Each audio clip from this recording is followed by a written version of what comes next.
ഗർഭപാത്രം ഇറങ്ങി വരിക. ഒരുപാട് സ്ത്രീകൾ ഒരു 35-40 വയസ്സ് കഴിഞ്ഞാൽ ബുദ്ധിമുട്ടുന്ന ഒരു പ്രധാനപ്പെട്ട ഒരു പ്രശ്നമാണ് ഗർഭപാത്രം താഴോട്ട് ഇറങ്ങി വരിക. ടോയ്ലറ്റിൽ പോകാൻ പറ്റുന്നില്ല, ഒന്ന് ചുമക്കാൻ പറ്റുന്നില്ല, പലതരത്തിലുള്ള അസ്വസ്ഥതകൾ. ഈവൻ ചില ആളുകൾക്ക് നടക്കാൻ പോലും ബുദ്ധിമുട്ടായി വരാറുണ്ട് എന്നുള്ളതാണ്.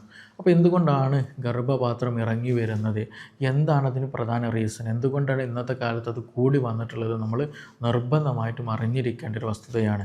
അപ്പോൾ അത് അറിഞ്ഞിരുന്നാൽ മാത്രമേ നമുക്കതിനനുസരിച്ച് എന്തൊക്കെ എക്സസൈസുകൾ ചെയ്യാൻ പറ്റും, എന്തൊക്കെ ട്രീറ്റ്മെൻറ്റുകൾ നമ്മൾ എടുക്കാൻ പറ്റും, ഇതെന്തുകൊണ്ട് കൂടുന്നു, എങ്ങനെ ഇത് കുറക്കാൻ പറ്റും, ഇതൊക്കെ നമ്മൾ എന്ത് ചെയ്യണം, അറിഞ്ഞിരിക്കേണ്ടതാണ്. അപ്പോൾ ഇന്നിവിടെ നമ്മൾ ഡിസ്കസ് ചെയ്യാൻ പോകുന്ന പ്രധാനപ്പെട്ട വിഷയം സ്ത്രീകളുമായി ബന്ധപ്പെട്ടതാണ്. ഈ ഗർഭപാത്രം എങ്ങനെ ഇറങ്ങി വരുന്നു, അത് താഴോട്ടൊന്നാകെ പുറത്തേക്ക് വരുമോ, അതിന് എല്ലാ വിഷയങ്ങൾക്കും നമ്മൾ സർജറി ചെയ്യേണ്ടതുണ്ടോ, എന്തെങ്കിലും പ്രൊട്ടക്ഷൻ എക്സസൈസുകൾ അല്ലെങ്കിൽ വേറെ എന്തെങ്കിലും ട്രീറ്റ്മെൻറ്റുകൾ അവൈലബിൾ ആണോ, അതൊക്കെ നമ്മൾ ഈ ഒരു സെഷനിലൂടെ ഡിസ്കസ് ചെയ്യും. എൻ്റെ പേര് doctor Siraj, medical officer, Queenbee health care, Koduvally.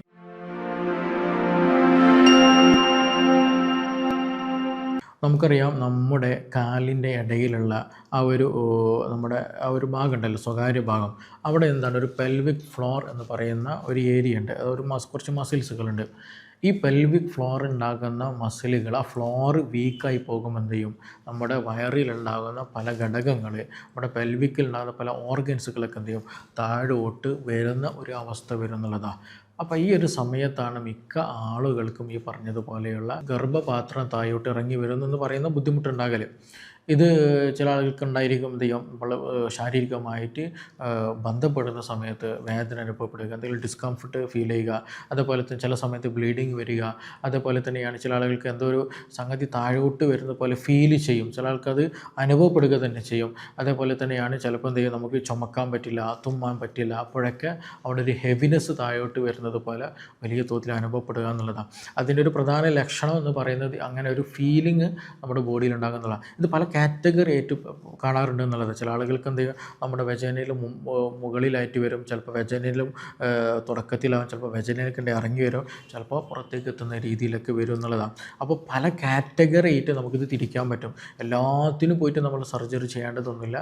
ചില കാര്യങ്ങൾ ശ്രദ്ധിച്ചാൽ തന്നെ നമുക്ക് എന്ത് ചെയ്യാൻ പറ്റും, അത് കൺട്രോൾ ചെയ്യാൻ പറ്റും എന്നുള്ളത് തന്നെയാണ്. അപ്പോൾ ഇത് ആരിൽ കണ്ടുവരുമെന്ന് ചോദിക്കുകയാണെങ്കിൽ, ഒന്ന് കൂടുതലായിട്ട് പ്രസവിക്കുന്ന സ്ത്രീകൾ എന്നുള്ളതാണ്. കൂടുതലായിട്ട് പ്രസവിക്കുക എന്ന് പറഞ്ഞാൽ ഇതിൽ തെറ്റിദ്ധരിക്കരുത്. ഒരു ഗ്യാപ്പും കൊടുക്കാതെ എന്ത് ചെയ്യുന്ന അടുപ്പിച്ച് പ്രസവിച്ച് കഴിഞ്ഞാൽ എന്ത് ചെയ്യും, നമ്മുടെ ഒരു ഭാഗത്തുണ്ടാകുന്ന മസിലുകളൊക്കെ വീക്കായിട്ട് പോകും. അതുമാത്രമല്ല, ചില പ്രസവങ്ങൾ എന്ത് ചെയ്യാറുണ്ട്, നല്ല വലിയ കുട്ടികളുണ്ടാവും, നല്ല തടി കൂടിയ കുഞ്ഞുങ്ങളാണെങ്കിൽ പ്രസവിക്കാൻ കുറച്ച് പ്രയാസം ഉണ്ടായിരിക്കും അല്ലേ, മസിലൊക്കെ നല്ലോണം സ്ട്രെച്ച് ചെയ്തിട്ടായിരിക്കും ഉണ്ടാവുക. അപ്പോൾ അങ്ങനെ വരുന്ന സമയത്ത് മസിൽ വീക്കായിട്ട് ഇതുണ്ടാകാനുള്ള സാധ്യത ഉണ്ടെന്നുള്ളതാണ്. അതേപോലെ നമ്മൾ ശ്രദ്ധിക്കേണ്ടത് പ്രോലോങ്ഡ് ലേബർ, അതായത് കുട്ടിക്ക് വലിയ ഹെവിനെസ് ഒന്നുമില്ല, പക്ഷേ ചില സാഹചര്യങ്ങൾ കാരണമായിട്ട് ഒരുപാട് സമയം എടുത്തിട്ട് എന്ത് ചെയ്യുന്നു, പ്രസവിക്കുന്നുണ്ടെങ്കിൽ ഈ പറഞ്ഞത് ബുദ്ധിമുട്ട് വരാനുള്ള സാധ്യത ഉണ്ട്. ഈ വരുന്നവർക്ക് എല്ലാവർക്കും പ്രശ്നം ഉണ്ട് എന്നല്ല കേട്ടോ, സാധ്യതകളാണ് ഞാനിവിടെ പറയുന്നത്. ഏറ്റവും കൂടുതൽ കണ്ടുവരുന്ന ആളുകളുടെ കേസുകളാണ് നമ്മളിവിടെ പറയുന്നത്. അപ്പോൾ ഈ പ്രസവവുമായി ബന്ധപ്പെട്ട ഈ 3 കണ്ടീഷനുകളിൽ ഉണ്ടാകാനുള്ള ചാൻസസ് ഉണ്ട്, സാധ്യത ഉണ്ട് എന്നുള്ളതാണ്. അതേപോലെ തന്നെ മറ്റൊന്നാണ് ഏജിങ് വളരെ ഫാക്ടർ. അതായത് ഏജ് ആവുന്നതിനനുസരിച്ച് സ്ത്രീകൾക്ക് മെൻസസ് നിൽക്കുമല്ലോ. അപ്പോൾ മെൻസസ് നിൽക്കുന്ന സമയത്ത് ബോഡിയിൽ ഈസ്ട്രോജൻ്റെ അളവ് നല്ലോണം കുറയും. ഈ ഈസ്ട്രോജൻ്റെ അളവ് കുറയുമ്പോൾ സ്വാഭാവികമായിട്ട് എന്ത് ചെയ്യും, ആ ഒരു ഭാഗത്തുണ്ടാകുന്ന മസിൽസുകളിൽ പ്രത്യേകിച്ച് വീക്ക്നെസ് വരും. മുമ്പത്തെ സ്ട്രെങ്ത് ഒന്നും ഉണ്ടായിരിക്കില്ല.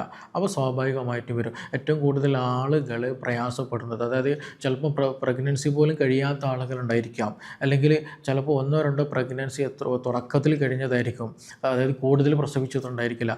അവർക്കൊക്കെ എന്ത് ചെയ്യും, ഈ പറഞ്ഞതുപോലെ മെൻസസ് നിന്ന് കഴിഞ്ഞാൽ അല്ലെങ്കിൽ ഈസ്ട്രോജൻ അളവ് കുറയുന്ന സമയത്ത് ഈ ഒരു വീക്ക്നെസ് വന്നു കഴിഞ്ഞാൽ സ്വാഭാവികമായിട്ടും ഈ ഒരു ഗർഭപാത്രം ഇറങ്ങി വരാനുള്ള സാധ്യത ഉണ്ടെന്നാണ്. അപ്പോൾ അതേപോലെ തന്നെ മറ്റൊന്നാണ്, നമ്മൾ സിവിയറായിട്ട് അവിടെ പ്രഷർ കൊടുക്കാതെ നല്ല ക്രോണിക് ആയിട്ട് ചുമയുള്ള ആളുകൾ, അതുപോലെ ടോയ്ലറ്റിൽ പോയിട്ട് കൂടുതൽ നേരം ഇരിക്കുന്ന ടെൻഡൻസി ഒക്കെ നിങ്ങൾക്ക് ഉണ്ടെന്നുണ്ടെങ്കിൽ ഈ പറഞ്ഞതുപോലെ ഗർഭപാത്രം താഴോട്ട് ഇറങ്ങാനുള്ള സാധ്യത ഉണ്ടെന്നുള്ള നമുക്കറിയാം. ഈ ചുമക്കുന്ന സമയത്ത്, അതേപോലെ നമ്മൾ നല്ല വെയിറ്റ് ഒക്കെ എടുക്കുന്ന സമയത്ത് നമ്മളെന്ത് ശ്വാസം പിടിച്ചിട്ട് വെയിറ്റ് എടുക്കും എന്നുള്ളതാണ്. അപ്പോൾ ആ ഒരു പിടിക്കുന്ന സമയത്ത് നമ്മുടെ പ്രഷർ ഇവിടേക്ക് പോകുന്നുണ്ട്, നമ്മുടെ ആ ഒരു ഫ്ലോറിലേക്ക്, നമ്മുടെ ആ ഒരു ഗർഭപാത്രം ഇരിക്കുന്ന ആ ഒരു ഭാഗത്തേക്ക് പോകുന്നുണ്ടെന്നുള്ളത്. അപ്പോൾ ആ ഒരു പ്രഷർ അവിടെ തള്ളൽ വരുന്ന സമയത്ത് എന്ത് ചെയ്യും, അത് അവിടെ വീക്ക്നെസ് വരും. അപ്പോൾ ക്രോണിക്കായിട്ട് നല്ല ചുമയും, അതേപോലെ നല്ല തുമ്മലും, അതേപോലെ ശോധന കിട്ടാനായിട്ട് വയറ്റിന്ന് ശരിക്കും കിട്ടുന്നില്ല. അപ്പോൾ എന്ത് ചെയ്യും, ടോയ്ലറ്റിൽ പോയിട്ട് ഇങ്ങനെ ഇരിക്കും എന്നുള്ളതാണ്. അപ്പോൾ അങ്ങനെ കുറേ നേരം ഇരുന്ന് കഴിഞ്ഞാൽ എന്ത് ചെയ്യും, ഈ മസിലുകൾ വീക്കായിട്ട് ഗർഭപാത്രം താഴോട്ട് വരാനുള്ള സാധ്യത ഉണ്ട്. അപ്പോൾ ഈ പറഞ്ഞ ബുദ്ധിമുട്ടുള്ള ആളുകൾക്കൊക്കെ എന്ത് ചെയ്യാനുള്ള സാധ്യത ഉണ്ട്, ഈ ഗർഭപാത്രം താഴോട്ട് ഇറങ്ങി വരാണ്ടെന്ന്. അപ്പോൾ കേവലം പ്രഗ്നൻസി ഡെലിവറി മാത്രമല്ല, മറ്റു പല ലൈഫ് സ്റ്റൈലുകളും ഇതിനോട് ചേർത്ത് തന്നെ നമ്മൾ മനസ്സിലാക്കേണ്ടത് തന്നെ. അപ്പോൾ ഇതിൻ്റെ ലക്ഷണങ്ങൾ ഞാൻ മുമ്പ് പറഞ്ഞതുപോലെ തന്നെ ലക്ഷണങ്ങൾ എടുത്ത് നോക്കുകയാണെന്നുണ്ടെങ്കിൽ ഇതിൽ ഏറ്റവും കൂടുതൽ കണ്ടുവരുന്ന ലക്ഷണം ഇതാണ്, എന്തൊരു ഭാരം ഇങ്ങനെ താഴോട്ട് ഊർന്ന് വരുന്ന പോലെ തോന്നുക. പ്രത്യേകിച്ച് എന്തെങ്കിലും നമ്മൾ ടോയ്ലറ്റിലേക്ക് ഇരിക്കുന്ന സമയത്ത് കൂടുതലായിട്ട് നമുക്കത് ഫീൽ ചെയ്യും എന്നുള്ളതാണ്. അപ്പോൾ അതുകൊണ്ട് തന്നെ അതാണ് ഒന്നാമതായിട്ട് ലക്ഷണം. അതേപോലെ തന്നെ മറ്റും നമുക്ക് ശാരീരികമായിട്ട് ബന്ധപ്പെടുന്ന സമയത്ത് വേദന അനുഭവപ്പെടുക, ഒരു ഡിസ്കംഫേർട്ട്, മുമ്പത്തെ അത്ര പോലെ എന്നല്ല ഒരു ഡിസ്കംഫേർട്ട് എന്തോ അനുഭവപ്പെടുക, ചിലപ്പം ബ്ലീഡിംഗ് ഒക്കെ സംഭവിക്കാനുള്ള ഒരു സാധ്യതയുണ്ട്. എല്ലാവർക്കും ഉണ്ട് എന്നല്ല, അങ്ങനെ ഉണ്ടെന്നുണ്ടെങ്കിൽ അതിൻ്റെ ഒരു ലക്ഷണം കൂടെയാണ്. അതേപോലെ തന്നെയാണ് മൂത്രം പിടിച്ചു വെക്കാൻ പറ്റില്ല, ഇപ്പം ഇടയ്ക്കിടയ്ക്ക് മൂത്രമൊഴിക്കാനുള്ള ടെൻഡൻസി വരും, അങ്ങനെയൊക്കെ ബുദ്ധിമുട്ട് വരും. ചില ആളുകൾ ഇത് ക്രോണിക് ആയി കഴിഞ്ഞാൽ മൂത്രം കുറയും, മൂത്രം ശരിക്ക് പുറത്തേക്ക് പോകാൻ പറ്റാത്ത ബുദ്ധിമുട്ടുകൾ വരും. അതുപോലെ തന്നെയാണ് ചില ആളുകൾ അതിന് ആനുപാതികമായിട്ട് തന്നെ ശോധനയിൽ വ്യത്യാസം. ചില ആളുകൾക്ക് ഇടയ്ക്കിടയ്ക്ക് ടോയ്ലറ്റിൽ പോകേണ്ടി വരും, ചിലപ്പോൾ നല്ല ഹാർഡായിട്ട് ടോയ്ലറ്റിൽ പോകാൻ പ്രയാസപ്പെടുന്ന ബുദ്ധിമുട്ടുകളും കണ്ടുവരാറുണ്ട് എന്നുള്ള, എല്ലാവർക്കും ഇല്ല, ചില ആളുകൾക്ക് കണ്ടുവരാറുണ്ട്. അപ്പോൾ ഇതൊക്കെ എന്തിന് ഡിപ്പെൻഡഡ് ആണ്, അത് എത്രത്തോളം താഴോട്ട് ഇറങ്ങി വന്നിട്ടുണ്ടോ അതിന് ഡിപ്പെൻഡഡ് ആയിട്ടായിരിക്കും ഈ പറഞ്ഞിട്ടുള്ള ലക്ഷണങ്ങളൊക്കെ വേരി ചെയ്യുക. എല്ലാവർക്കും എല്ലാ ലക്ഷണം ഉണ്ടായിക്കൊള്ളുന്നില്ല. അത് ഈ പറഞ്ഞതുപോലെ എത്രത്തോളം താഴോട്ട് ഗർഭപാത്രം ഇറങ്ങി വന്നിട്ടുണ്ടോ അതിനാനുപാതികമായിട്ട് അതിനനുസരിച്ചിട്ടുള്ള ലക്ഷണങ്ങളായിരിക്കും നമ്മുടെ ബോഡിയിൽ കാണിക്കുക എന്നുള്ളതാണ്. അപ്പോൾ ഇതിൽ നമ്മൾ ശ്രദ്ധിക്കാനുള്ളത് എന്താണ് കാരണം എന്നുള്ളത് ആദ്യം അറിഞ്ഞിരിക്കണം. ഒന്ന് ഞാൻ നേരത്തെ പറഞ്ഞ ഏജിങ്ങിൻ്റെ പ്രശ്നമാണെങ്കിൽ അത് നമ്മൾ ശ്രദ്ധിക്കണം.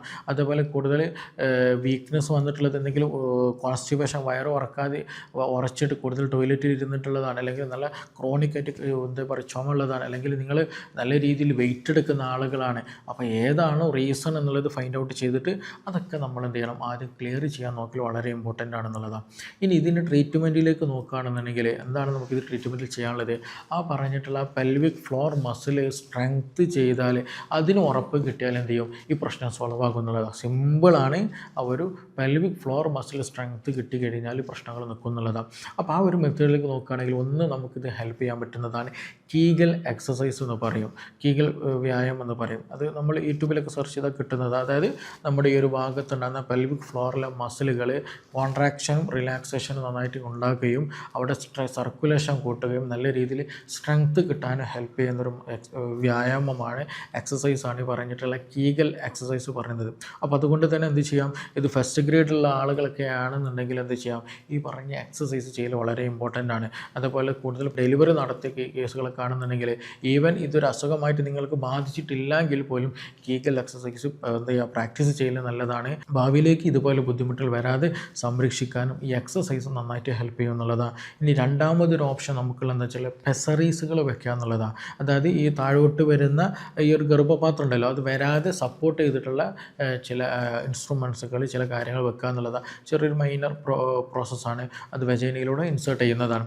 അതും ഇന്ന് പോസിബിൾ ആയിട്ടുള്ളതാണ്. അപ്പോൾ പെസറീസുകൾ നമുക്ക് യൂസ് ചെയ്യാൻ പറ്റും എന്നുള്ളതാണ്. മൂന്നാമത് നമുക്ക് പ്രധാനമായിട്ട് ട്രീറ്റ്മെൻറ്റ് ആയിട്ട് ഓപ്ഷൻ ഉള്ളത് സർജറി ചെയ്യുക എന്നുള്ളതാണ്. അതും ഈ പറഞ്ഞതുപോലെ എത്രത്തോളം ഗ്രേഡ് നോക്കിയിട്ടാണ്, മനസ്സിലാക്കിയിട്ടാണ് ഇത് ചെയ്യേണ്ടതായിട്ടുള്ളത്. അപ്പോൾ നല്ല രീതിയിൽ പ്രയാസമുണ്ട്, നല്ല സിവിയർ ബുദ്ധിമുട്ടാണ്, നടക്കാൻ പറ്റുന്നില്ല, എപ്പോഴും മൂത്രം പോവാണ്, തീരെ കൺട്രോൾ ചെയ്യാൻ പറ്റുന്നില്ല, ഒരു പ്രോഗ്രാമിന് പുറത്തേക്ക് ഇറങ്ങാൻ പറ്റുന്നില്ല, കാരണം അത്ര എപ്പോഴും മൂത്രം പോയിക്കൊണ്ടിരിക്കുന്ന ബുദ്ധിമുട്ടുകളൊക്കെ ഉണ്ടെന്നുണ്ടെങ്കിൽ നമ്മൾ എന്ത് ചെയ്യേണ്ടി വരും, സർജിക്കൽ ഓപ്ഷന് നോക്കേണ്ടി വരും എന്നുള്ളതാണ്. അപ്പോൾ ഈ ഒരു വിഷയത്തിൽ നമ്മൾ എന്ത് ചെയ്യും, ഒന്ന് പ്രിവെൻഷനാണ് ഇമ്പോർട്ടൻ്റ് ആയിട്ട്, ഏറ്റവും കൂടുതൽ ഇമ്പോർട്ടൻറ്റ് നമുക്ക് പ്രിവെൻഷൻ ആണെന്നുള്ളതാണ്. അതായത് വരാതെ ശ്രദ്ധിക്കുക എന്നുള്ളതാണ്. അപ്പോൾ കൂടുതൽ ടോയ്ലറ്റിൽ ഇരിക്കുന്ന ശീലം ഉണ്ടാകരുത്.